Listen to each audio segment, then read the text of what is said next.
The Book of Daniel chapter 2. And in the 2nd year of the reign of Nebuchadnezzar, Nebuchadnezzar dreamed dreams, wherewith his spirit was troubled, and his sleep brake from him.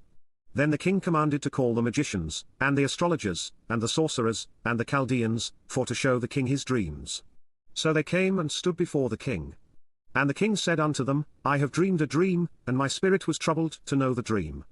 Then spake the Chaldeans to the king in Syriac, O king, live for ever, tell thy servants the dream, and we will show the interpretation.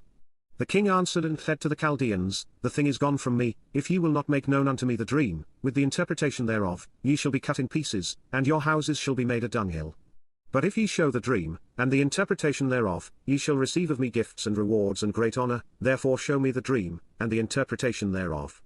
They answered again and said, Let the king tell his servants the dream, and we will show the interpretation of it. The king answered and said, I know of certainty that ye would gain the time, because ye see the thing is gone from me. But if ye will not make known unto me the dream, there is but one decree for you, for ye have prepared lying and corrupt words to speak before me, till the time be changed, therefore tell me the dream, and I shall know that ye can show me the interpretation thereof. The Chaldeans answered before the king, and said, There is not a man upon the earth that can show the king's matter, therefore there is no king, lord, nor ruler, that asked such things at any magician, or astrologer, or Chaldean. And it is a rare thing that the king requireth, and there is none other that can show it before the king, except the gods, whose dwelling is not with flesh. For this cause the king was angry and very furious, and commanded to destroy all the wise men of Babylon. And the decree went forth that the wise men should be slain, and they sought Daniel and his fellows to be slain.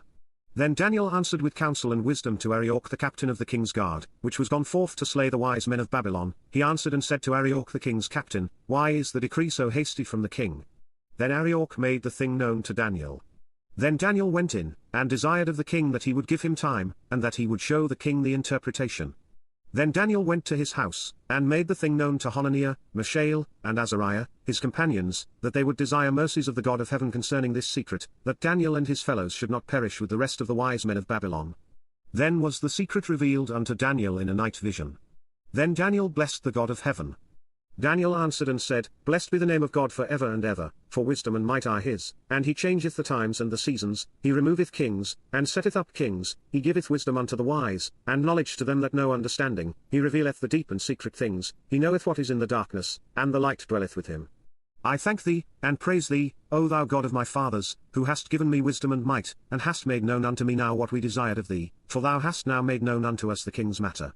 Therefore Daniel went in unto Arioch, whom the king had ordained to destroy the wise men of Babylon. He went and said thus unto him, Destroy not the wise men of Babylon, bring me in before the king, and I will show unto the king the interpretation. Then Arioch brought in Daniel before the king in haste, and said thus unto him, I have found a man of the captives of Judah, that will make known unto the king the interpretation. The king answered and said to Daniel, whose name was Belteshazzar, Art thou able to make known unto me the dream which I have seen, and the interpretation thereof? Daniel answered in the presence of the king, and said, The secret which the king hath demanded cannot the wise men, the astrologers, the magicians, the soothsayers, show unto the king, but there is a God in heaven that revealeth secrets, and maketh known to the king Nebuchadnezzar what shall be in the latter days. Thy dream, and the visions of thy head upon thy bed, are these. As for thee, O king, thy thoughts came into thy mind upon thy bed, what should come to pass hereafter, and he that revealeth secrets maketh known to thee what shall come to pass. But as for me, this secret is not revealed to me for any wisdom that I have more than any living, but for their sakes that shall make known the interpretation to the king, and that thou mightest know the thoughts of thy heart. Thou, O king, sawest, and behold a great image. This great image, whose brightness was excellent, stood before thee, and the form thereof was terrible.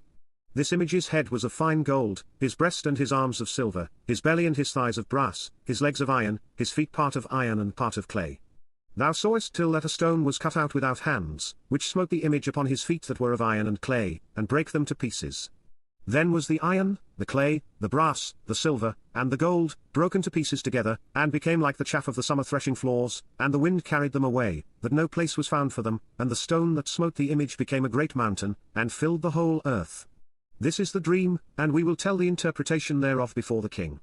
Thou, O king, art a king of kings, for the God of heaven hath given thee a kingdom, power, and strength, and glory. And wheresoever the children of men dwell, the beasts of the field and the fowls of the heaven hath he given into thine hand, and hath made thee ruler over them all. Thou art this head of gold. And after thee shall arise another kingdom inferior to thee, and another third kingdom of brass, which shall bear rule over all the earth. And the fourth kingdom shall be strong as iron, forasmuch as iron breaketh in pieces and subdueth all things, and as iron that breaketh all these, shall it break in pieces and bruise.